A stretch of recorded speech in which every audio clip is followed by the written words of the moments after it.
Hello વિદ્યાર્થી મિત્રો, હું લાલચંદ બામણિયા આપ સૌ મિત્રોનું અમારી આ ચેનલ લક્ષરૂપ ટ્યુશન ક્લાસીસની અંદર હાર્દિક સ્વાગત કરું છું. મિત્રો, હજી જો તમે અમારી આ ચેનલની અંદર નવા હો અને કદાચ એ ચેનલને સબસ્ક્રાઇબ ન કરી હોય તો આ અમારી ચેનલને છે સબસ્ક્રાઇબ કરવા માટે વિનંતી. મિત્રો, આજે છે એ આપણે બોર્ડની પરીક્ષા ધોરણ 10 ની બોર્ડની પરીક્ષાને હવે આમ જોઈએ તો ગણતરીના દિવસો છે બાકી છે. તો ત્યારે છે આજે આપણે એક પ્રમેય જે છે એ પરીક્ષાની અંદર પૂછાવાની દ્રષ્ટિએ છે મોસ્ટ આઈએમપી છે. તો પ્રમેયની છે એ ચર્ચા કરી. આગલા વિડીયોની અંદર છે એ મિત્રો પાયથાગોરસનો પ્રમેય છે એની ચર્ચા કરેલી છે. આજે છે આપણે મિત્રો પાયથાગોરસના પ્રતિપ્રમેય વિશે ચર્ચા કરીશું. મિત્રો, પ્રમેય છે હાવ સરળ રીતે છે હું અહીંયા તમને સમજાવી, તો આ વિડીયોને અંત સુધી નિહાળો. મિત્રો, પ્રમેય છે એની શરૂઆત છે આપણે કરીએ તો પહેલા તો પૂછાવાની દ્રષ્ટિએ કઈ રીતે પૂછાઈ શકે, તો પાયથાગોરસનો પ્રતિપ્રમેય સાબિત કરો. એક ઈ રીત છે. બીજી રીત ઈ છે, તમને કથન આપી દે ત્રિકોણમાં જો કોઈ એક બાજુનો વર્ગ બાકીની બે બાજુઓના વર્ગોના સરવાળા બરાબર હોય તો પેલી બાજુની સામેનો ખૂણો કાટખૂણો હોય છે. મિત્રો, જે આપણે પાયથાગોરસનો પ્રમેય ભણ્યા એની અંદર પહેલા તમને કાટખૂણો આપી દીધેલો હતો અને કર્ણનો વર્ગ બાકીની બે બાજુઓના વર્ગના સરવાળા જેટલો હોય છે એ સાબિત કરવાનું હતું. તો અહીંયા છે ટૂંકમાં તમને પ્રતિ એટલે કે વિરુદ્ધ છે એ વિધાન તમને આપેલું છે. તો આ બે રીતે છે તમને પ્રમેય પૂછાઈ શકે. આની સિવાયની પણ ઘણી રીતો છે, પણ આજે છે એ આપણે કથન ઉપરથી છે એ પ્રમેય જોઈ. ત્રિકોણમાં જો કોઈ એક બાજુનો વર્ગ, મિત્રો પહેલા તો આપણે એક ત્રિકોણ છે એ લઈએ. તો અહીંયા છે એક ત્રિકોણ, પણ કેવો ત્રિકોણ લેવું મિત્રો? કાટકોણ ત્રિકોણ. તો અહીંયા છે એક ABC કાટકોણ ત્રિકોણ. અહીંયા હું નામ A આપું, અહીંયા B નામ આપું, અહીંયા C. મિત્રો, આ બંને ખૂણા વચ્ચે છે એ એક બંને બાજુ વચ્ચે એક કાટખૂણો બનશે, એને હું નામ આપું B. તો સૌપ્રથમ તમને એવું કીધું કોઈ એક બાજુનો વર્ગ, તો એક બાજુ તરીકે છે મિત્રો હું AC લઉં. તો AC નો પક્ષની અંદર જે વિધેય તમને આપેલું છે એના ઉપરથી તમારે પક્ષ લખવાનું. તો વિધેય જે તમને આપેલું છે એમાં એક બાજુનો વર્ગ એટલે કર્ણ તરીકે આપણે લઈએ તો AC નો વર્ગ બરાબર બાકીની બે બાજુ, તો બાકીની બે બાજુ વધી એક છે મિત્રો AB બાજુ છે અને બીજી બાજુ છે એ BC. તો AB નો વર્ગ વત્તા BC નો વર્ગ. મિત્રો, આ પક્ષ છું. તો સાબિત શું કરવાનું છે? બાકીની બે બાજુઓના વર્ગનો સરવાળો બરાબર હોય તો પહેલી બાજુ, તો પહેલી બાજુ તરીકે આપણે કઈ લીધી? AC. AC ઉપર હાથ મૂકી દો તો કયો ખૂણો વધ્યો? B.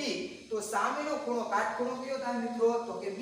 તો સાજ્યની અંદર લખવાનું ખૂણો B કાટખૂણો છે, ખૂણો B કાટખૂણો છે. તો આ મિત્રો સાજ્ય કે જે આપણે સાબિત કરવાનું હોય છે. તો સાબિતીની છે એ આપણે વાત કરીએ તો ત્રીજું અંગ છે સાબિતી. તો મિત્રો, અહીંયા જે છે એ સાબિતી કરવા માટે આના જેવો એક આપણે ત્રિકોણ છે એ લઈએ. તો એક બીજો ત્રિકોણ છે એ લાવું. બંને ત્રિકોણ છે એક જ સરખા છે એવું તમારે સમજવાનું છે. તો બીજો ત્રિકોણ છે એ મેં અહીંયા દોર્યો, એને હું નામ આપી દઉં P Q. તો Q ખૂણો કેવો થાય? કાટખૂણો. અને અહીંયા છે એ નામ આપી દઉં R. P Q R.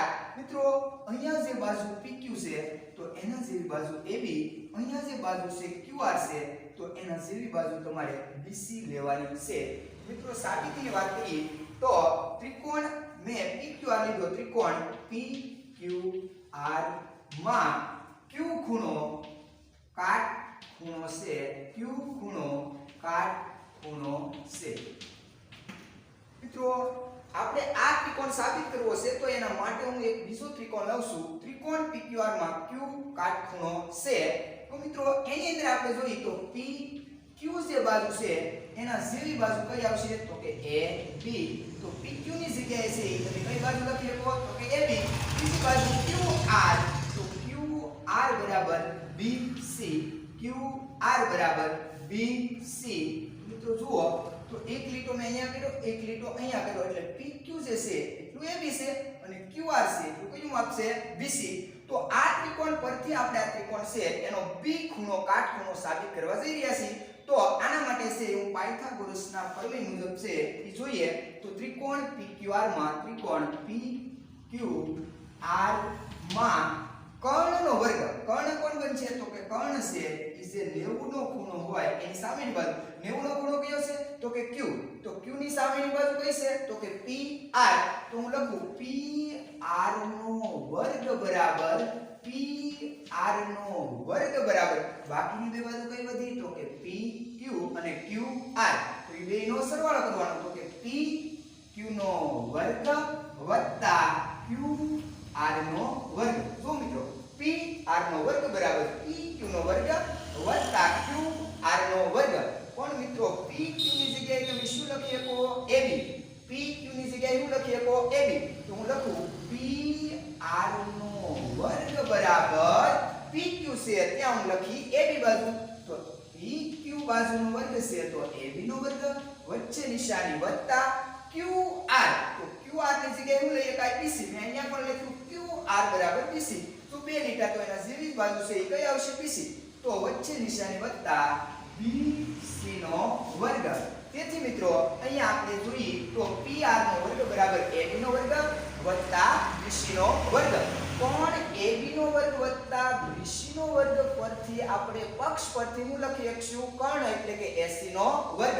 તો પક્ષ પરથી તેથી કરીને હું અહીંયા લખું મિત્રો PR નો વર્ગ બરાબર AB નો વર્ગ વત્તા BC નો વર્ગ છે એના બરાબર શું લખી શકાય? તો કે કર્ણ AC નો વર્ગ. તો હું લખી નાખું AC નો વર્ગ. બંને બાજુથી મિત્રો વર્ગ છે દૂર કરી તો PR બરાબર શું આવશે? AC. એનો અર્થ એવો થાય કે મિત્રો અહીંયા જે ત્રિકોણ આપેલો છે એની અંદર PR અને અહીંયા જે ત્રિકોણ આપેલો છે એની અંદર AC બે બાજુના માપ કેવા છે? સરખા. તો આપણે બંને ત્રિકોણની અંદર જોઈએ તો ત્રિકોણ ABC અને ત્રિકોણ PQR. બંને ત્રિકોણની અંદર છે મિત્રો બાજુઓને સરખાવી તો AB બાજુ સાથે કઈ બાજુ આવશે? PQ.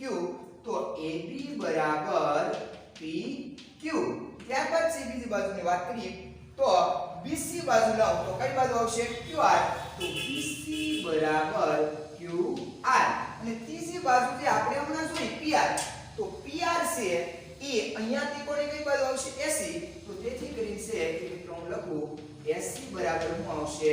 PR. AC બરાબર શું આવશે? PR. ફરી વખત એકવાર કહી દઉં AB તો PQ, BC તો QR અને મિત્રો AC તો કોણ આવશે? PR.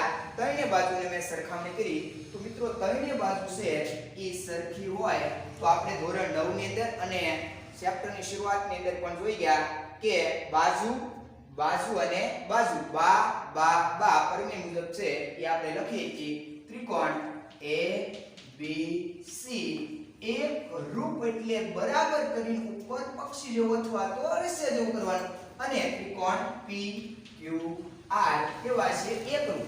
મિત્રો એકરૂપ માટે મેં છે એ બરાબર કરીને ઉપર અળસિયા જેવું કર્યું. હવે મિત્રો છે એ આપણે જોઈએ તો બાજુ બધી હરખી છે તો ખૂણા પણ કેવા હોય? સરખા. તો હું Q ખૂણા સાથે કયો ખૂણો સરખાવે એક આ ત્રિકોણનો? તો કે B. તો ખૂણો Q બરાબર ખૂણો B. મિત્રો Q ખૂણો છે એ કેવો છે? Q કાટખૂણો છે. Q ખૂણો કેવો છે? કાટખૂણો છે. તો મિત્રો B ખૂણો પણ કેવો થાય? કાટખૂણો. તેથી લખવાનું ખૂણો B કાટખૂણો છે. તેથી ખૂણો B કાટખૂણો છે. જે મિત્રો આપણે સાધ્યની અંદર આપેલું હતું એ આપણે શું કરવાનું હતું? સાબિત કરવાનું હતું. મિત્રો પ્રમેય હાવ સરળ છે. ખાલી પાયથાગોરસનું પ્રમેય લગાડતા આવડે તો પણ તમને પ્રમેય સરળ રીતે આવડી શકે. ફરી વખત એકવાર સમજાવી દઉં. ત્રિકોણમાં કોઈ એક બાજુનો વર્ગ બાકીની બે બાજુઓના વર્ગનો સરવાળા બરાબર હોય તો પહેલી બાજુની સામેનો ખૂણો કાટખૂણો હોય. મિત્રો અહીંયા એક ત્રિકોણ ABC લીધો એના ઉપરથી આપણે પક્ષ અને સાધ્ય લખવાનું. ત્રિકોણમાં કોઈ એક બાજુનો વર્ગ તો મેં કઈ બાજુ લીધી? AC. તો AC નો વર્ગ બરાબર બાકીની બે બાજુ તો એક AB અને એક BC તો AB નો વર્ગ વત્તા BC નો વર્ગ. તો પહેલી બાજુની સામેનો ખૂણો તો પહેલી બાજુ તરીકે કોને લીધી આપણે? AC ને. પહેલી બાજુની સામેનો ખૂણો કયો આવશે? B કાટખૂણો છે. મિત્રો સાબિત કરવા એક ત્રિકોણ મેં દોર્યો ABC ની જેમ મિત્રો PQR. તો ત્રિકોણ PQR ની અંદર Q કાટખૂણો છે એવું આપણને કહી દીધું. તો PQ ને અનુરૂપ AB લેવાના અને QR છે Q માં કોનું લેવાનું? BC નું.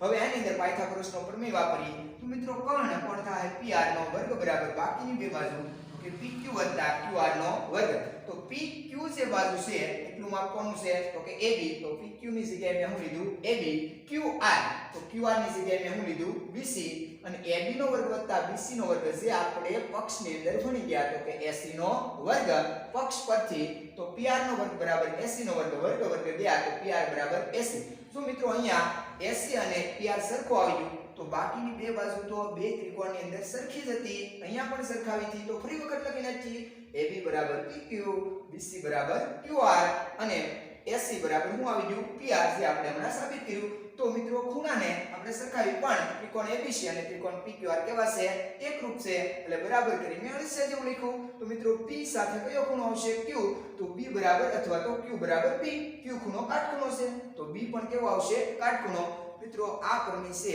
એ પરીક્ષાની દ્રષ્ટિએ છે મોસ્ટ IMP છે સરળ રીતે છે તમને સમજૂતી આપી મિત્રો જો વિડિયો તમને ગમ્યો હોય તો લાઈક કરો શેર કરો સબસ્ક્રાઇબ કરો અને જો કોઈ તમારા મિત્રો છે એ ધોરણ 10 ની અંદર અભ્યાસ કરતા હોય